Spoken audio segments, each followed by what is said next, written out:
کتاب و سنت، دعوت دین، احکام و مسائل کے لیے، رسم و رواج کے خاتمے اور نوجوانوں کو سوشل میڈیا کے فتنوں سے بچانے کے لیے اسلامی چینل علوم القرآن ZHB کو سبسکرائب اور شیئر کر کے مضبوط کیجیے۔ معزز سامعین، خطبہ نکاح میں غور کرنے کی بات یہ ہے، عام طور پر شادیاں ہوتی ہیں، عقد ہوتے ہیں، لوگ عقد میں کم شریک ہوتے ہیں، دعوت تام میں زیادہ شریک ہوتے ہیں۔ کہتے ہیں کہ اصل کام تو وہی ہے، دعوت قبول کرنا، حالانکہ سنت کیا ہے؟ عقد میں شرکت کرنا ہے۔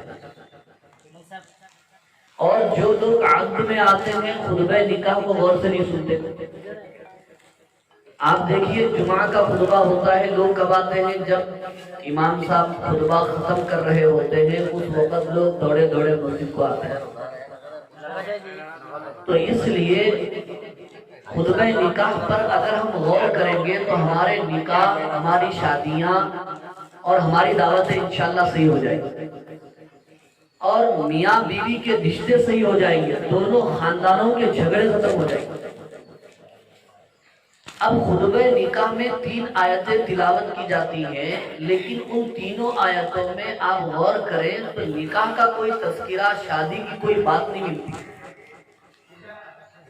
تینوں آیتیں ابھی آپ کے سامنے پیش کی گئی، اس میں نکاح کا تذکرہ نہیں ہے، شادی کا تذکرہ نہیں ہے، تو پھر ہے کیا اس میں؟ اللہ کے نبی نے ان تینوں آیتوں کو کیوں پڑھا خطبہ نکاح کے موقع پر؟ بزرگ اور عزیز دوستو، ان تینوں آیتوں میں ایک اہم بات کا حکم دیا گیا، مین بنیادی بات بتا دی گئی۔ اگر اس بنیادی بات پر ہمارا عمل ہو جائے تو سارے جھگڑے اور ساری تکرار ختم ہو جائے۔ تینوں آیتوں میں اللہ نے جو بیان فرمایا وہ ہے تقوی کا حکم دیا ہے، اللہ نے اپنے سے ڈرنے کا حکم دیا۔ شوہر میں تقوی ہو تو وہ بیوی کا حق ادا کر سکتا ہے، بیوی میں اللہ کا ڈر ہو تو وہ شوہر کا حق ادا کر سکتی ہے۔ اور اگر دونوں خاندانوں میں، ساس میں اگر ڈر ہے، دین ہے، تو بہو کا حق ادا کر سکتی ہے۔ بہو میں اللہ کا ڈر ہے اور خوف ہے، وہ ساس کا حق ادا کر سکتی ہے۔ ایسے ہی داماد میں اگر تقوی ہے تو وہ اپنے ساس اور سسر کا مقام سمجھ سکتا ہے، اور ساس اور سسر میں تقوی ہے، دینداری ہے، تو اپنے داماد کی عزت کر سکتا ہے۔ اس لیے ان تینوں آیتوں میں مشترکہ طور پر جو بات بیان کی گئی ہے وہ ہے تقوی کی، اپنی زندگی میں تقوی پیدا کرنا۔ اس لیے ہمارے بزرگوں نے بیان فرمایا کہ اگر تمہاری زندگی میں تقوی ہو تو تمہاری ازدواجی زندگی جنت سے پہلے جنت بن جائے، اور تمہاری زندگی میں اگر تقوی نہ ہو، میاں بیوی میں سے کسی ایک میں دینداری نہ ہو، تو پھر ایسی صورت میں تمہاری زندگی، ازدواجی زندگی، میاں بیوی کی زندگی جہنم سے پہلے جہنم بن جائے۔ اس لیے آپ صلی اللہ علیہ وسلم نے نکاح کے موقع پر ہمیں ہدایات جو دی ہیں، ان میں سب سے بڑی ہدایت یہ ہے کہ جب لڑکی اور لڑکے کا انتخاب ہو رہا ہو، ان کو سلیکٹ کیا جا رہا ہو، چنا جا رہا ہو، تو سب سے پہلی جو چیز دیکھو وہ دینداری کو دیکھو۔ فَاظْفُرْ بِذَاتِ الدِّينِ، مسلم شریف کی روایت کہ تم دینداری کو بنیاد بنا کر کے انتخاب کرو، دینداری کو بنیاد بنا کر کے لڑکا اور لڑکی کو چنو، اسی میں تمہاری جو ہے کامیاب۔ پھر دوسری بات یہ ہے، یہ تو خطبہ نکاح کا خلاصہ تھا، پھر حدیثیں بھی پڑھی جاتی ہے خطبہ نکاح کے موقع پر۔ سب سے مشہور معروف حدیث ہے خطبہ نکاح میں بھی وہ حدیث پڑھی جاتی ہے، حتیٰ کہ وہ حدیث کارڈوں پر، دعوت ناموں پر، روپوں پر وہ حدیث چھاپی جاتی ہے۔ کون سی حدیث ہے وہ؟ النکاح من سنتی فمن رغب عن سنتی فلیس منی۔ آپ صلی اللہ علیہ وسلم کا فرمان ہے، ہم غلاموں کے لیے سر آنکھوں پر ہے، ہم اپنے نبی سے حد سے زیادہ محبت کرتے ہیں، نبی کی شان میں کوئی گستاخی کرے تو ہم سڑکوں پر آ جاتے ہیں، یہ حضور سے محبت کی علامت و نشانی ہے۔ لیکن حضور پاک صلی اللہ علیہ وسلم کی سنتوں پر ہمارا عمل نہ ہو تو پھر یہ محبت ابھی پکی نہیں ہے، کچی ہے۔ بخاری شریف کی روایت ہے کہ تم میں اس وقت تک کوئی کامل مومن نہیں ہو سکتا جب تک کہ میں اس کے نزدیک اس کے ماں باپ سے زیادہ، اہل و عیال اور کنبے سے زیادہ، اس کی جان سے زیادہ عزیز نہ بن جاؤ، پیارا نہ بن جاؤ، اس وقت تک محبت پوری نہیں ہو سکتی۔ النکاح من سنتی، نکاح میری سنت ہے۔ تو پھر بسم اللہ پڑھ کے کھانا کھانا کس کی سنت ہے؟ ٹوپی پہننا کس کی سنت ہے؟ داڑھی رکھنا کس کی سنت ہے؟ سیدھے ہاتھ سے کھانا کھانا کس کی سنت ہے؟ یہ بھی آقا کی سنت ہے، مگر نکاح کو حضور نے خاص طور پر فرمایا میری سنت ہے۔ جیسے کسی آدمی کے 4 بیٹے ہوتے ہیں تو ایک بیٹے کو وہ کہتا ہے یہ تو میرا بیٹا ہے، تو 3 اس کے بیٹے نہیں ہیں۔ لیکن جسے اس نے اپنا بیٹا کہا اس کے مقام کو بتانا چاہتا ہے، اس کی عظمت کو ظاہر کرنا چاہتا ہے، اس کے مرتبے کو بتانا چاہتا ہے۔ ایسے ہی ہمارے نبی کی بے شمار سنتیں ہیں، آپ کی پوری زندگی ہمارے لیے اسوہ ہے، آئیڈیل ہے، نمونہ ہے۔ لَقَدْ كَانَ لَكُمْ فِي رَسُولِ اللَّهِ أُسْوَةٌ حَسَنَةٌ، کہ تمہارے لیے حضور پاک صلی اللہ علیہ وسلم کی زندگی بہترین اسوہ ہے۔ اسی لیے دوسری آیت میں کہا گیا قُلْ إِن كُنتُمْ تُحِبُّونَ اللَّهَ فَاتَّبِعُونِي يُحْبِبْكُمُ اللَّهُ، میرے محبوب آپ کہہ دو کہ اگر تم اللہ سے محبت کا دعویٰ کرتے ہو تو میری اتباع کرو تو اللہ بھی تم سے محبت کرے گا۔ اللہ کی محبت کی وجہ سے تمہاری نصرت اور حمایت ہو۔ آپ صلی اللہ علیہ وسلم کی سنتوں کی اتباع کے بغیر ہمیں کامیابی نہیں مل سکتی۔ علامہ اقبال نے کہا تھا نا کہ محمد سے وفا تو نے تو ہم تیرے ہیں، یہ جہاں چیز ہے کیا لوح و قلم تیرے۔ بڑا جامع شعر ہے۔ اس شعر میں علامہ نے کیا کہا؟ علامہ یوں کہتے ہیں کہ تم حضور کی اتباع کرو تو دنیا تمہاری ہے۔ دنیا کیا؟ یوں کہہ رہے ہیں کہ لوح و قلم تمہارے ہیں۔ لوح تختی کو کہتے ہیں، قلم تو قلم ہے۔ اللہ بندے سے یوں کہتے ہیں کہ قلم تمہارے ہاتھ میں، تختی تمہارے ہاتھ میں، تم جو لکھنا چاہتے ہو لکھ لو، لیکن شرط یہ ہے کہ تم میرے محبوب کی اتباع کرو۔ النکاح من سنتی، اس لیے حضور نے فرمایا نکاح میری سنت۔ ایک حدیث میں یہاں تک کہا گیا نکاح نصف ایمان ہے، آدھا ایمان ہے نکاح، اتنی بڑی چیز ہے۔ لیکن نکاح جب آدھا ایمان ہے، عبادت کی چیز ہے، حضور کی سنت ہے، اگر اس سنت کو ہم سنت کے مطابق کریں گے تو یہ عبادت ہے، اس یہ قابل فخر چیز ہے، باعث ثواب ہے۔ اگر ہم سنت کے اندر رسوم و رواج اور خرافات کو داخل کر دیں گے تو آپ مجھے بتائیے وہ سنت نہیں ہوگی، بدعت بن جائے گی۔ سیاہ ستہ حدیث کی مشہور کتابیں بخاری شریف سے لے کے ابن ماجہ شریف تک۔ ابن ماجہ شریف میں سب سے پہلا باب جو حضرت امام ابن ماجہ علیہ الرحمہ نے قائم فرمایا ہے وہ اتباع سنت کا ہے۔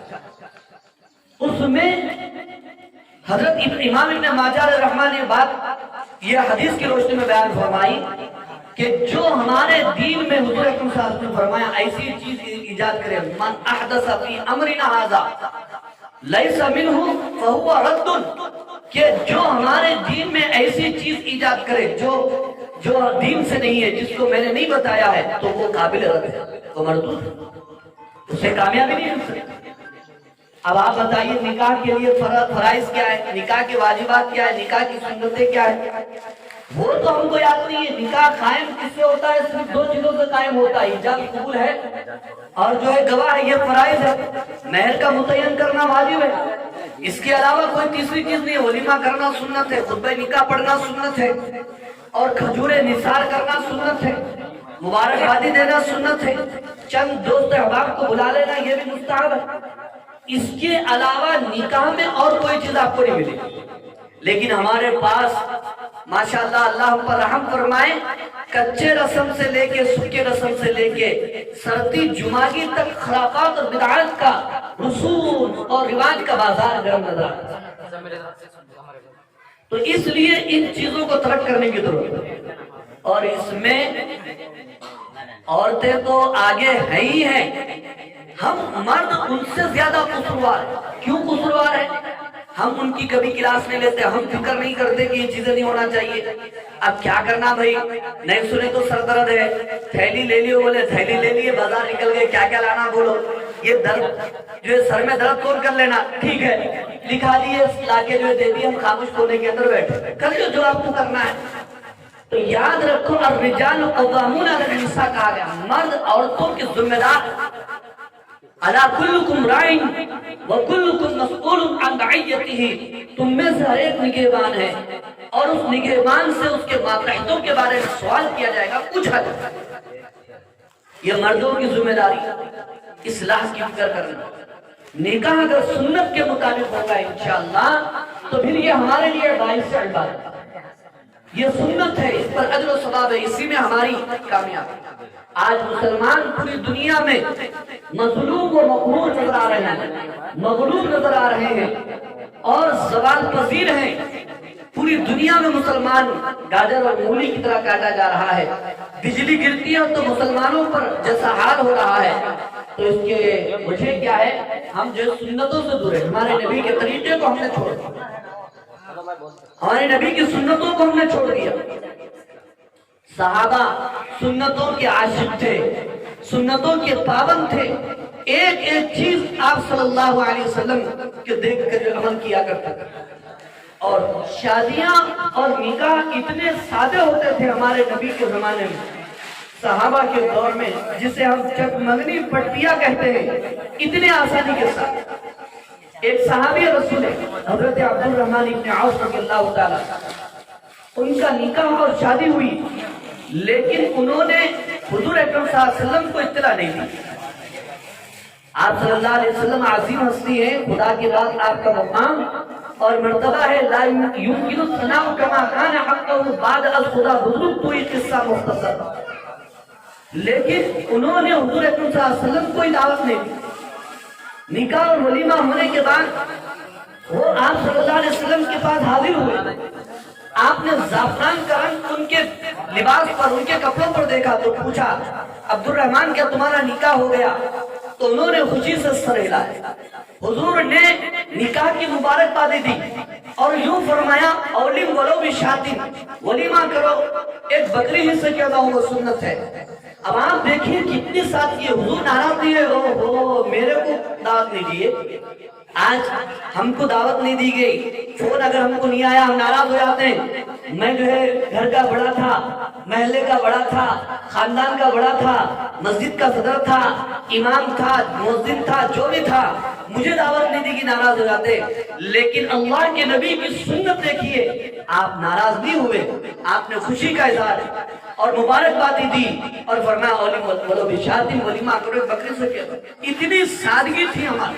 خود آج صلی اللہ علیہ وسلم نے اپنی بیٹیوں کی نکاح فرمایا، کتنے سادے انداز، فاطمہ الزہرا خاتون جنت اور خواتین کے سردار جنت کے اندر حضور کی لفظ جگر، حسن اور حسین کی والدہ حضرت علی کی بیوی ہے، کتنا بڑا مقام ہے، لیکن نکاح کتنے سادے انداز میں، بالکل سادے انداز میں۔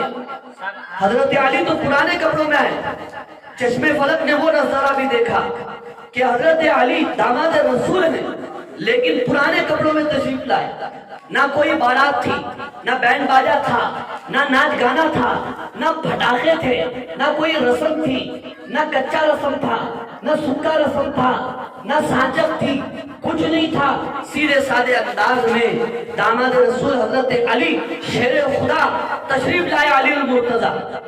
یہ منظر آسمان نے دیکھا، تاریخ نے اس کو نوٹ کیا، ہمارے سامنے سنہری مثالیں موجود ہیں، آج اس کے اوپر عمل کی ضرورت ہے۔ ابھی بات چل رہی تھی گاڑی میں کہ بھئی اس سے پہلے علماء چیختے رہے اور بیان کرتے رہے نکاح سادہ کرو، شادیاں شادی کرو، یہ رسوم و رواج کو چھوڑو۔ کوئی سننے والا نہیں تھا، کوئی کان دھرنے والا نہیں تھا، کوئی توجہ دینے والا نہیں تھا، لیکن حالات اللہ کی طرف سے ایسے آئے، اب سیدھے سادے انداز میں شادیاں ہو رہی ہیں اور خود پابندی لگ گئی، 50 سے زیادہ نہیں آ سکتے، 100 سے زیادہ نہیں آ سکتے، شادی خانے بند ہو گئے، ناچنے گانے والے نہیں مل رہے۔ یہ تو اللہ نے خود انتظام کیا، اگر ہم نہیں مانیں گے تو اللہ کی طرف سے اللہ کی طرف سے ایسے حالات آئے۔ اس وقت یہ دراصل الارم ہے ہمارے لیے، وارننگ ہے ہمارے لیے کہ دیکھو اپنے آپ کی جو ہے اصلاح۔